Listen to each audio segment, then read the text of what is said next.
নমস্কাৰ।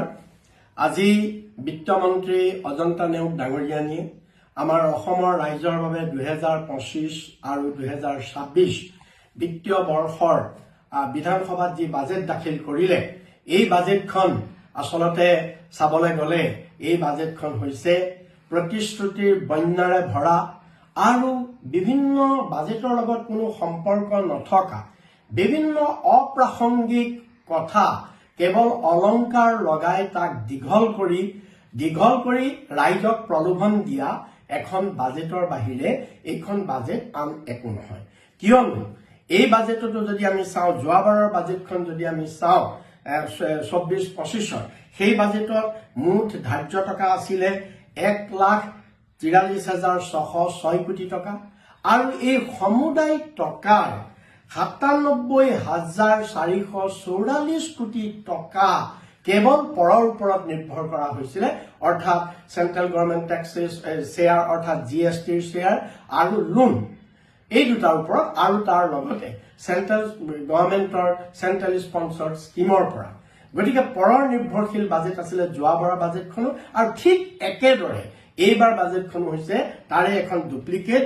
কাৰণ 25-26 বাজেটখনতো 1,55,428 কোটি মুঠ টকা বাজেটৰ ধাৰ্য কৰা হৈছে, আৰু আচৰিত কথা যে 1,55,428 কোটি মুঠ বাজেট টকাৰ 1,09,915 কোটি টকা কেৱল ঋণৰ পৰা আৰু GST শ্বেয়াৰৰ পৰা সংগ্ৰহ কৰাৰ লক্ষ্য লোৱা হৈছে। অৰ্থাৎ আচৰিত কথা যে এই ইমান বৃহৎ বাজেটখনত মাত্ৰ 46,000 কোটি টকাহে ৰাজ্য চৰকাৰৰ বিভিন্ন উৎসৰ পৰা সংগ্ৰহিত হ'ব। গতিকে এই বাজেট কি হ'ব? পৰ নিৰ্ভৰশীল এখন বাজেট, ধাৰত পুত যোৱা এখন বাজেট। আৰু যদি এইবাৰ বাজেটত উল্লেখ কৰাৰ ধৰণে যদি বছৰৰ শেষত 36,185 কোটি টকা যদি ঋণ লয়, হয়তো ইয়াতকে বেছি ঋণ ল'ব পাৰে, কিন্তু এতিয়া সিমানেই ধাৰ্য কৰিছে, তেতিয়াহ'লে বছৰটোৰ শেষত অসমৰ ঋণৰ পৰিমাণ হৈ যাবগে প্ৰায় 2 লাখ কোটি টকা। গতিকে ৰাইজে বিচাৰ কৰক এইখন কেনেধৰণৰ বাজেট। যোৱা বাজেটখনত 70% বাজেটৰ নিৰ্ধাৰিত পুঁজিৰ মাত্ৰ 70% পইচাহে চৰকাৰে খৰচ কৰিব পাৰিলে, 30% পইচা খৰচ কৰিব নোৱাৰিলে এইকাৰণেই যে বাজেটত নিৰ্ধাৰিত 30% টকা চৰকাৰে সংগ্ৰহ কৰিব নোৱাৰিলে। চেন্ট্ৰেল গভৰ্ণমেণ্টৰ পৰা পাবলগীয়া টকা নাপালে। GSTৰ প্ৰায় এতিয়া আমি মোটামুটি 1 লাখ GSTৰ শ্বেয়াৰ 1 লাখ কোটি টকা এতিয়াও আমি পাবলৈ আছে, বেকলগ আছে। গতিকে এই টকাবিলাক চেন্ট্ৰেল স্পন্সৰ্ড স্কিমবিলাকৰ টকা নাপালে। গতিকে এইবাৰ বাজেটো তেনেকুৱাই ধৰণৰ এখন ব্যৰ্থ বাজেট হ'ব, তাৰ বাহিৰে একো নহয়।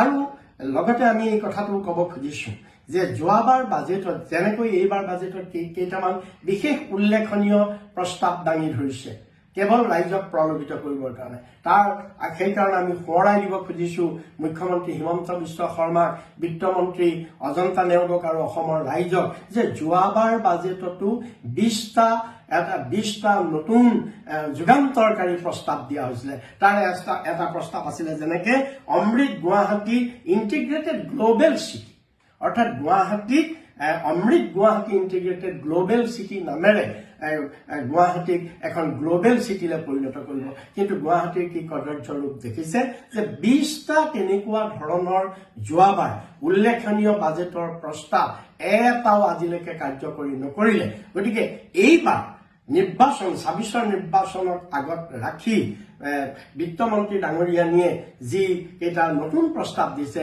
সেইকেইটা প্ৰস্তাৱো এটাও পূৰণ কৰিব তেওঁলোকে নোৱাৰে। আৰু বাজেটত যি নিৰ্ধাৰিত টকা 1,55,428 কোটি টকা যিটো বাজেটৰ নিৰ্ধাৰণ, এই টকা ক'ৰ পৰা আহিব, ক'ৰ পৰা পাব? ইয়াত ৰাজ্য চৰকাৰ নিজৰ একো নাই। ৰাজ্য চৰকাৰ মাত্ৰ 46,000 কোটি টকা, বাকী টকাটো কেৱল ঋণৰ ওপৰত নিৰ্ভৰ কৰিছে আৰু কেন্দ্ৰীয় চৰকাৰৰ বিভিন্ন অনুদানৰ ওপৰত নিৰ্ভৰ কৰিছে। গতিকে স্বাভাৱিকতেই এইখন বাজেট কেৱল নিৰ্বাচনত ৰাইজক প্ৰলোভন দিয়াৰ বাহিৰে আন বাজেট একো নহ'ব। বৰঞ্চ এই বাজেটৰ অন্তত অসমত ৰাইজৰ মূৰত ধাৰৰ বোজা প্ৰায় 2 লাখ কোটি টকালৈ বৃদ্ধি পাব। গতিকে সেইকাৰণে এই বাজেটখনত কোনো নতুনত্ব নাই, ই এখন পশ্চাদগামী বাজেট। অসমক অদূৰ ভৱিষ্যতে কঙাল কৰাৰ বাজেটৰ বাহিৰে আন একো নহয়।